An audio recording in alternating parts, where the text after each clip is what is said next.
Hello students, मैं अभी वापस से आज सभी के साथ आज जुड़ चुका हूँ हिस्ट्री एंड पॉलिटिकल साइंस के chapter number second events in India after 1960 में। So let's begin.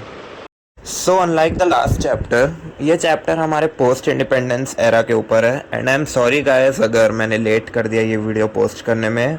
मैं एक्चुअली आप सभी के लिए ज्योग्राफी का फर्स्ट चैप्टर रिकॉर्ड कर रहा था, लेकिन कुछ टेक्निकल डिफ़िकल्टीज़ के कारण वो वीडियो अपलोड नहीं हो पाई, और इसी वीक में वो आपको वो भी वीडियो मिल जाएगी। और इस मंथ के अंदर मैंने ये सोचा है कि आपको तीनों चैप्टर हिस्ट्री एंड ज्योग्राफी के मैं कंप्लीट करा के रहूँगा। ये मेरा आप सभी से प्रॉमिस है। सो अब हम इसे चालू करते हैं।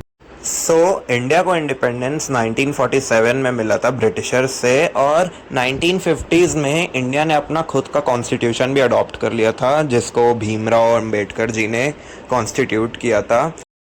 आप सभी को तो पता ही होगा कि जब हम प्री इंडिपेंडेंस एरा की बात करते हैं तो उस समय इंडिया, अफ़गानिस्तान, पाकिस्तान एंड बांग्लादेश का पार्टीशन नहीं हुआ था, और कितने सारे कम्युनल क्लैशेस हुए थे डिफरेंट कम्युनिटीज़ के, बीट हिंदूज, बीट मुस्लिम्स और बीट सिख्स। ये चैप्टर हमें वही बता रहा है कि हमने कैसे through out the years in सारे इश्यूज़ को रिजॉल्व किया under the leadership of various prime ministers, और कैसे इंडिया ने इन सारी चीज़ों को टैकल किया। हमारी कंट्री काफ़ी ज़्यादा पॉवर्टी स्ट्रिकन थी उस टाइम। हमारी पॉवर्टी का रेशियो 71% के आसपास था। एक हाई टू लोअर कास्ट का एक सेक्शन बन चुका था। यूनिटी बिल्कुल भी नहीं थी हमारे लोगों के बीच में। काफ़ी सारे सोशल रिफॉर्म्स लाने पड़े, और हमारी इकोनॉमी भी बहुत ज़्यादा स्ट्रगल कर रही थी उस पीरियड में। 1947 के बाद जब जवाहरलाल नेहरू जी ने पीएम की सीट टेक ओवर की, तो जो 1960s का एरा था उसमें कई सारे ऐसे इवेंट्स हुए जिन्होंने बहुत एक सिग्निफिकेंट इम्पैक्ट डाला इंडिया की रेपुटेशन पे। सबसे पहला, Goa and Daman and Diu की जो प्रॉपर्टीज़ थी वो अभी भी फ्री नहीं हुई थी। उनके ऊपर अभी भी पोर्टुगीज़ लोगों ने एक तरीके से अपना रूल अभी भी कायम रखा था, और अगर आज भी आप इन टेरिटरीज़ पे जाएंगे तो आपको पोर्टुगीज़ इन्फ्लुएंस ज़रूर देखने को मिलेगा। तो पंडित नेहरू जी ने 1960s वाले एरा में इन दोनों टेरिटरीज़ पे वॉर लॉन्च कर दिया था पोर्टुगीज़ के अगेंस्ट, और हमें उन दोनों वॉर्स में विक्ट्री हासिल हुई, और आज की डेट में ये दोनों टेरिटरीज़ हमारी इंडिया के ही अंदर का पार्ट है। और उसी टाइम में इंडिया और चाइना का रिलेशन बॉर्डर डिस्प्यूट्स के कारण काफ़ी ज़्यादा ख़राब हो गया था, और इन दोनों देशों के बीच में वॉर हुई थी 1962 में, जो कि मैकमेहन लाइन में लड़ा गया था, जो कि हमारे नॉर्थ ईस्ट रीजन पे लाई करता है। पंडित नेहरू जी को इंडिया की फॉरेन पॉलिसी का आर्किटेक्ट भी कहा जाता है due to his significant contributions in that field. And Pandit Nehru ji का हमारी इकोनॉमिक एंड सोशल पॉलिसीज़ को भी फ्रेम करने में बहुत एक सिग्निफिकेंट रोल था। फिर 1964 में नेहरू जी की डेथ के बाद लाल बहादुर शास्त्री जी ने पीएम ऑफिस को टेक ओवर किया। उनके टेन्योर में इंडिया और पाकिस्तान एक बार कश्मीर को लेकर वॉर पे भी जा चुकी है, जिस वॉर को इंडिया ने जीत लिया था, लेकिन यूएसएसआर ने बीच में इंटरफेयर कर दिया था ताकि दोनों नेशंस के बीच में बात अच्छी रहे। और एक पैक्ट साइन करने के लिए शास्त्री जी को ताशकंद बुलाया जाता है, लेकिन मिस्टीरियसली वहाँ पे उनकी डेथ हो जाती है। और उन्होंने ही सबसे पहले जय जवान जय किसान जैसे स्लोगन्स का यूज़ किया था, जो कि हमारे फार्मर्स एंड सोल्जर्स की इम्पोर्टेंस को हाईलाइट करता है। After his death Indira Gandhi 1966 में पीएम ऑफिस को टेक ओवर कर लेती है।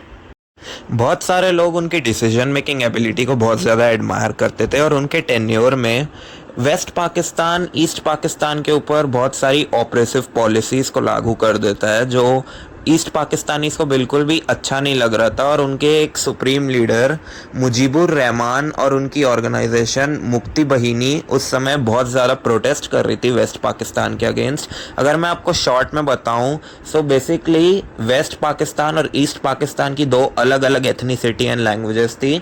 ईस्ट पाकिस्तान में बंगाली चलती थी, जिसको आज हम बांग्लादेश कहते हैं, और वेस्ट पाकिस्तान में उर्दू चलती थी। वेस्ट पाकिस्तानी लीडर्स ने ज़बरदस्ती उर्दू को इम्पोज करने का ट्राई किया था बांग्लादेश में। एंड मेजॉरिटी ऑफ इनकम जो उस time both east and west Pakistan से जो आती थी, वो वेस्ट पाकिस्तान अपने रीजन में ज़्यादा डेवलप करने में यूज़ करता था, और ईस्ट पाकिस्तान को सिर्फ 30% ही फंड्स एलोकेट करता था। और ईस्ट पाकिस्तान के किसी भी लीडर को वो वेस्ट पाकिस्तान के कॉन्स्टिट्यूशन में और ना ही उनके पार्लियामेंट में जगह देने की ट्राई करता था, और वो स्ट्रिक्टली इसके अगेंस्ट भी थे कि ईस्ट पाकिस्तान का कोई भी लीडर वेस्ट पाकिस्तान में आके डोमिनेट ना करें। फेयर इलेक्शंस नहीं होते थे ईस्ट पाकिस्तान में, जिसके कारण ईस्ट पाकिस्तानीज के अंदर एक नेशनलिज्म का मोमेंट आया और उन्होंने प्रोटेस्ट करना चालू कर दिया। उसके बाद पाकिस्तानी आर्मीज़ ने वहाँ पे एक ऑपरेशन कंडक्ट किया, फिर इंडिया ने बांग्लादेश की हेल्प की और बांग्लादेश को लिबरेट कर दिया पाकिस्तान से। लेकिन इंडिया को भी इस मोमेंट के कुछ कॉन्सिक्वेंसेस फेस करने पड़े, क्योंकि मिलियंस ऑफ बांग्लादेशी इस पाकिस्तान के टॉर्चर के कारण इंडिया में आके रेफ्यूजीज बन के रहने पड़े, जिसका आज तक हमारी गवर्नमेंट कुछ कर नहीं पा रही है। एंड इस वॉर के बाद इंडिया ने अपने आप को एक एटॉमिक नेशन बनाने का ट्राई किया। इंडिया ने 1974 में पोखरन नाम की एक जगह पे न्यूक्लियर वेपन्स को टेस्ट करने का ट्राई किया, लेकिन वो यूएसए से यूरेनियम खरीदना चाहती थी, जो कि एटॉमिक पावर में यूज़ करने का एक काफ़ी एफिशिएंट मटेरियल होता है। इसके बिना आप न्यूक्लियर बॉम्ब्स नहीं बना सकते। लेकिन यूएसए ने पीस ट्रीटी के तहत ये सारे मटेरियल्स देने से मना कर दिया, जिसके कारण वो टेस्ट इतना सक्सेसफुल नहीं हो पाया। एंड 1975 में फेडरेशन ऑफ सिक्किम, जो कि आज हमारा इंडिया का पार्ट है, उस समय उन्होंने वोटिंग की ताकि वो इंडिया में ज्वाइन कर सके, एंड ऑफिशियली 1975 में सिक्किम भी इंडिया का पार्ट बन गया। लेकिन 1975 में इंदिरा गांधी की कॉन्स्टिट्यूशन के अंदर इमरजेंसी को लागू करना पड़ गया, जिसके कारण इंडिया के जो सिटीजन्स थे उनके बेसिक राइट छीन लिए गए उनसे, और ये इमरजेंसी पूरे 2 साल कंटिन्यू लगे रही। फिर 1977 में जनरल इलेक्शंस को हेल्ड किया गया और इस बार इंदिरा गांधी की सरकार हार गई। बेसिकली इमरजेंसी के टाइम में जो भी कांग्रेस की अपोजिशन पार्टीज थी, उन्होंने एक अलायंस फॉर्म किया जिसका नाम उन सभी ने जनता दल रखा, और 1976 वाले जनरल इलेक्शन में कांग्रेस हार गई और उसके बाद इंदिरा गांधी को मोरारजी देसाई ने सक्सीड किया। लेकिन मोरारजी देसाई का टर्म ज़्यादा रह नहीं पाया और इंटरनल अफेयर्स के कारण उनको सैक कर दिया गया। फिर मोरारजी देसाई को चंद्रशेखर नाम के एक बंदे ने सक्सीड किया, लेकिन उनका भी टर्म ज़्यादा टेक नहीं पाया और 1980s के जनरल इलेक्शन में कांग्रेस फिर से पावर में आ गई। अब 1980s में इंडिया की पॉलिटिक्स को काफ़ी सारे नए चेंजेस को फेस करना पड़ा। फर्स्टली 1980s वाले पीरियड में इंडिया के सिख्स ने बेसिकली पंजाब को एक सेपरेट नेशन बनाने की मांग की, जिसका नाम उन्होंने खालिस्तान इम्पोज किया, और ये मूवमेंट धीरे धीरे आगे बढ़ते हुए बहुत ज़्यादा डिस्ट्रक्टिव और वायलेंट होने लग गया, और पीछे से पाकिस्तान की भी सीक्रेट एजेंसी इन टेररिस्ट को हेल्प कर रही थी इंडिया में टेररिज्म फैलाने के लिए। फिर 1984 में इंडिया के गोल्डन टेम्पल में, जहाँ ये सारे लोगों ने अपना बेस बना रखा था, वहाँ पे हमारी आर्मी मार्च इन करती है और इन सारे टेररिस्ट को मार गिराती है। लेकिन उस टाइम एक कंट्रोवर्सी हो जाती है। बेसिकली इंडियन आर्मी से कुछ बुलेट्स गलती से गोल्डन टेम्पल में भी फायर हो जाती है, जिसके लिए पूरी सिख कम्युनिटी बहुत ज़्यादा नाराज़ थी हमारी आर्मी से और हमारी उस टाइम की गवर्नमेंट से। और फिर उस मोमेंट के कुछ दिनों बाद इंदिरा गांधी के 2 पर्सनल सिख बॉडीगार्ड्स थे जिनको ये सारी चीज़ें अच्छी नहीं लगी, तो उन दोनों ने इंदिरा गांधी को असैसिनेट कर दिया, जिसके कारण इंडिया में हिंदूज़ और सिख्स के बीच में बहुत ज़्यादा कम्युनल वायलेंस देखने को मिला और बहुत ज़्यादा दंगे हो रहे थे इस बीच में। फिर उसी टाइम में आसाम में यूएलएफए नाम की एक फेडरेशन फॉर्म हो गई थी, United liberation federation of Assam नाम से, जो कि आसाम को भी एक इंडिपेंडेंट स्टेट बनाना चाह रही थी। लेकिन हमारी इंटरनल अफेयर्स की मिनिस्ट्री ने उस इशू को कुछ कर कर दबा दिया, और उसके बाद राजीव गांधी, जो कि इंदिरा गांधी के बेटे थे, उन्होंने पीएम ऑफिस को टेक ओवर कर लिया। राजीव गांधी ने पीएम ऑफिस टेक ओवर करने के बाद हमारी science and technology and economic policies में बहुत सारे रिफॉर्म्स लाने की कोशिश करी। एंड उस टाइम श्रीलंका में सिविल वॉर चल रही थी, क्योंकि वहाँ पे मेजॉरिटी और माइनॉरिटी कम्युनिटीज़ के बीच में लड़ाई चल रही थी, और राजीव गांधी ने इन दोनों कम्युनिटीज़ को यूनाइट करने के लिए एक यूनाइटेड श्रीलंका का आइडिया इम्पोज किया। लेकिन उनके ये सारे एफर्ट्स पानी में डूब गए और एंड में इन दोनों कम्युनिटीज़ की बहुत लंबी सिविल वॉर चल रही थी। एंड उसके बाद 1989 में जनरल इलेक्शंस होते हैं। फिर उसमें एक कोलिशन फॉर्म होती है सारी ऑपोजिशन की, कांग्रेस की वापस से, जिसका नाम जनता दल था, और उन्होंने इस बार ये इलेक्शंस जीत लिया, और उनके एक नए लीडर जिनका नाम था विश्वनाथ प्रताप सिंह, उन्होंने इस बार पीएम ऑफिस को टेक ओवर कर लिया था। उनका सबसे बड़ा कंट्रीब्यूशन ओबीसी कैटेगरी को रिजर्वेशंस देना था पार्लियामेंट में, एग्जाम्स में, गवर्नमेंट यूनिवर्सिटीज़ में। लेकिन पार्टीज के इंटरनल कॉन्फ्लिक्ट के कारण वो अपना पीएम का टर्म पूरा नहीं कर पाए। उनके बाद चंद्रशेखर, जिनकी हमने पहले भी वीडियो में बात की थी, उन्होंने वापस से पीएम ऑफिस को टेक ओवर कर लिया। लेकिन उस टाइम पे 1991 में जब सारी पॉलिटिकल पार्टीज अपना कैंपेन कर रही थी, तब एक LTTE नाम की एक टेररिस्ट ऑर्गेनाइजेशन थी जिन्होंने राजीव गांधी जी को असैसिनेट कर दिया था। और उसी समय 1990s के टाइम पे इंडियन पार्ट ऑफ कश्मीर में बहुत सारे कम्युनल क्लैशेस देखने को मिले। और आप सभी ने वो मूवी द कश्मीर फाइल्स तो देखी ही होगी, जहाँ पे कश्मीरी पंडितों के ऊपर बहुत ज़्यादा अत्याचार किया टेररिस्ट्स ने, और उनके सारे घर छीन लिए, उनके घरों पे आग लगा दी गई, वहाँ से उनको इवैक्यूएट करना पड़ गया बिकॉज ऑफ द टेररिज्म। और ये बहुत बड़ी प्रॉब्लम थी। इसके बाद हम बात करेंगे changes in India as well as the world after 1991। So basically ये ईयर इंडिया के लिए और पूरी दुनिया के लिए बहुत महत्व था, क्योंकि सबसे पहले 1991 में यूएसएसआर, जिसने वर्ल्ड वॉर 2 में पार्टिसिपेट किया था, वर्ल्ड वॉर 1 में पार्टिसिपेट किया था, बेसिकली आप कह सकते हैं यूनाइटेड रशिया ने जितनी भी कंट्रीज़ को कैप्चर किया था वो सारी डिसॉल्व हो गई और उन सबको फ्रीडम मिल गया।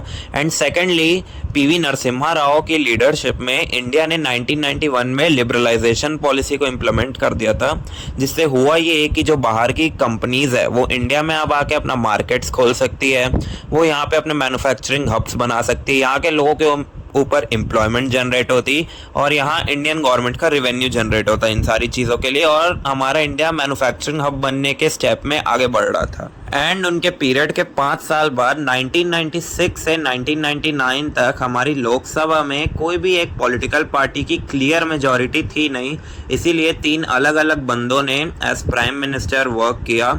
एक थे उनमें से अटल बिहारी वाजपेयी, दूसरे थे HD देवेगौड़ा एंड थर्ड थे इंदर कुमार गुजरल। एंड फाइनली 1999 में नेशनल डेमोक्रेटिक अलायंस यानी कि NDA, BJP, Bharatiya Janata party under the leadership of Atal Bihari Vajpayee finally won the elections. And हमारे उस टाइम के पीएम अटल बिहारी वाजपेयी ने पाकिस्तान से भी फ्रेंडली रिलेशंस एस्टैब्लिश करने की ट्राई की थी। उन्होंने यहाँ इंडिया से पाकिस्तान के लाहौर तक चलने के लिए एक बस भी ऑर्गेनाइज की थी, ताकि यहाँ के लोग वहाँ जा सके, वहाँ के लोग यहाँ आ सके। और ऐसे ही उन्होंने कई सारे ट्राई किए कि हमारा नेबर्स के साथ रिलेशन अच्छा रहे, लेकिन as we all know Pakistan backstabbed us. And उसी के टाइम पाकिस्तान ने हमारे ऊपर कारगिल वॉर भी डिक्लेयर कर दिया था, जो कि हमारे जम्मू एंड कश्मीर एरिया में हुआ था। आपने कारगिल मूवी भी देखी होगी सिद्धार्थ मल्होत्रा वाली, वो उसी टाइम का बात है। अब हम बात करेंगे इंडियन इकोनॉमी के बारे में। राइट आफ्टर द इंडिपेंडेंस हमारी गवर्नमेंट ने ये मेक श्योर किया था कि हमारी इकोनॉमी सेल्फ सफिशिएंट बन पाए, मॉडर्नाइज कर पाए हम बाकी दुनिया के साथ। और हमारी गवर्नमेंट ने ये चाहा था कि सेल्फ जस्टिस के थ्रू हमारी जितनी भी इंडस्ट्री है, हमारे जितने भी इंडियन इकोनॉमी है, वो सारी कोऑर्डिनेट कर पाए अलग अलग सेक्टर्स में। और इसीलिए हमारी गवर्नमेंट ने नेशनल प्लानिंग कमीशन को इस्टेब्लिश किया, जो कि 5 ईयर प्लान्स निकाले हमारी पूरी इकोनॉमिक डेवलपमेंट को सम अप करने के लिए और उसकी प्लानिंग करने के लिए। इसीलिए 1991 में नरसिम्हा राव गवर्नमेंट ने मनमोहन सिंह के साथ एक डिसीजन लिया कि हमारी कंट्री को ग्लोबलाइज करना चाहिए पूरे फॉरेन मार्केट के साथ, ताकि हम सेल्फ सफिशिएंट बन पाए, हम सेल्फ रिलाई कर पाए। एंड अभी मोदी जी ने भी made in India campaign launch किया, जिससे बहुत ज़्यादा इम्पैक्ट पड़ रहा है हमारी इकोनॉमी के ऊपर। हम सेल्फ सफिशिएंट बन रहे हैं धीरे धीरे, और इससे हुआ ये कि इंडिया में रैपिड एम्प्लॉयमेंट बढ़ा। उस टाइम से लेकर आज तक के एम्प्लॉयमेंट में बहुत ज़्यादा चेंज आ चुका है, हमारे मार्केट्स ओपन हो चुके हैं, इंडिया अब एक ग्लोबल मैन्युफैक्चरिंग हब बन रहा है धीरे धीरे। सिमिलरली साइंस एंड टेक्नोलॉजी की फील्ड में भी इंडिया ने बहुत ज़्यादा डेवलप किया। सबसे पहले 1965 में ग्रीन रिवॉल्यूशन को लॉन्च किया गया, जिससे हमारे पास बफर स्टॉक आया फूड ग्रेन्स का, हम सेल्फ सफिशिएंट बन पाए, हम सेल्फ रिलाई कर पाए अपनी क्रॉप्स के ऊपर, और हमें बाकी नेशन से धीरे धीरे अपनी सारी डिपेंडेंसी कम करनी पड़ी। हम सेल्फ सफिशिएंट बन चुके थे अपनी क्रॉप्स के ऊपर। इसी तरह डॉक्टर वर्गीस क्यूरिन ने वाइट रिवॉल्यूशन को इंट्रोड्यूस किया इंडिया में, जिससे हमारे मिल्क का बफर स्टॉक बढ़ा। आज आप जिस अमूल को जानते हैं वो करोड़ों फार्मर्स की हेल्प कर रहा है अपने सारे मिल्क प्रोडक्शन को सस्टेन करने में। अमूल का पूरा साइकिल आप देखेंगे इंडिया में, वो all over India milk supply करते हैं, उनका मेन बेस है गुजरात में। थैंक्स टू देम आज पूरा इंडिया सेफ दूध पी पा रहा है। इसी तरह हमारी एटॉमिक एनर्जी वाली फील्ड में भी इंडिया ने काफ़ी ज़्यादा प्रोग्रेस किया है। Doctor Homi Bhabha is known as the father of Indian atomic energy. इन्होंने हमारी इंडियन एटॉमिक पावर में जितना कंट्रीब्यूशन दिया आई थिंक किसी ने नहीं दिया होगा। इंडिया का स्टार्टिंग में यही प्लान था कि हम इसे पीसफुल पर्पसेस के लिए यूज़ करेंगे, जैसे कि generation of electricity, pharmaceuticals and defence के लिए। और इंडिया ने स्पेस टेक्नोलॉजी में भी काफ़ी कुछ हासिल कर चुका है। आपने इसरो के नए नए मिशंस के बारे में सुना ही होंगे। बेसिकली इसरो ने अभी एक सन मिशन लॉन्च किया था, फिर हमने चंद्रयान लॉन्च किया जो साउथ में लैंड हुआ मून के। इंडिया ने 1975 से लेकर आज तक स्पेस में बहुत कंट्रीब्यूशन किया है। हम लो बजट हर साल नए स्पेसक्राफ्ट्स लॉन्च कर रहे हैं, जैसा कि हमने अभी सन का एक स्पेसक्राफ्ट लॉन्च किया, हमने चंद्रयान लॉन्च किया। नासा से कंपेयर करें अगर तो इंडिया ने टेलीकॉम सेक्टर में भी बहुत कुछ अचीव कर लिया। आपने देखा ही होगा जियो ने 2016 में जब फ्री इंटरनेट प्रोवाइड किया था, कैसे ऑलमोस्ट सारे ही सिम के यूज़र्स जियो में शिफ्ट हो गए थे। जियो ने अभी 5G डेटा में अनलिमिटेड डेटा का भी प्रॉमिस किया, जो कि हम सब ऑलमोस्ट यूज़ कर रहे हैं। इसी तरह हमारी टेलीकॉम सेक्टर, हमारा स्पेस सेक्टर, हमारा डिफेंस सेक्टर धीरे धीरे प्रोग्रेस कर रहा है और धीरे धीरे हमारा सोशल आउटलुक भी चेंज होने लग गया है। जैसे कि वुमेन एम्पावरमेंट आज इंडिया में एक बहुत ही नया कॉन्सेप्ट है और ये धीरे धीरे बढ़ रहा है। हम औरतों को रिस्पेक्ट दे रहे हैं, औरतों को बराबर राइट्स दे रहे हैं जस्ट लाइक मैन। और हमारी गवर्नमेंट ने 1985 में department of women and child development का भी एक डिपार्टमेंट क्रिएट किया था under the ministry of human resource development, ताकि हम इंडिया के सारे डिप्राइव्ड हिस्सों में वुमेन एम्पावरमेंट और बच्चों की सिक्योरिटी प्रमोट कर पाएँ। और हमारी गवर्नमेंट धीरे धीरे दहेज प्रथा, डाउरी एक्ट को भी इंट्रोड्यूस कर रही है, जिससे डाउरी लेना इलीगल बन पाए। लेकिन आज भी कई सारे लोग डाउरी लेते हैं, जो कि काफ़ी गलत चीज़ है। अब ये पैराग्राफ रीड करते हुए मुझे ऐसा लगा कि ये बहुत इंपॉर्टेंट पैराग्राफ है। सो मेक श्योर करें आप कि आपके एग्ज़ाम के पहले आप एक बार इसे ज़रूर रीड करके जाएं, क्योंकि ये काफ़ी ट्रिक पैराग्राफ है। कई बच्चों को ये डिफ़िकल्ट भी लगेगा ये वाला पार्ट, और इससे कई सारे क्वेश्चंस आपके एग्ज़ाम में भी आ सकते हैं। सो अब हम आगे बढ़े तो हमें कास्ट सिस्टम के भी ऊपर कई सारे रेसिज्म देखने मिले थे। हमारी इंडिपेंडेंस के पहले अनटचेबिलिटी का कॉन्सेप्ट हुआ करता था।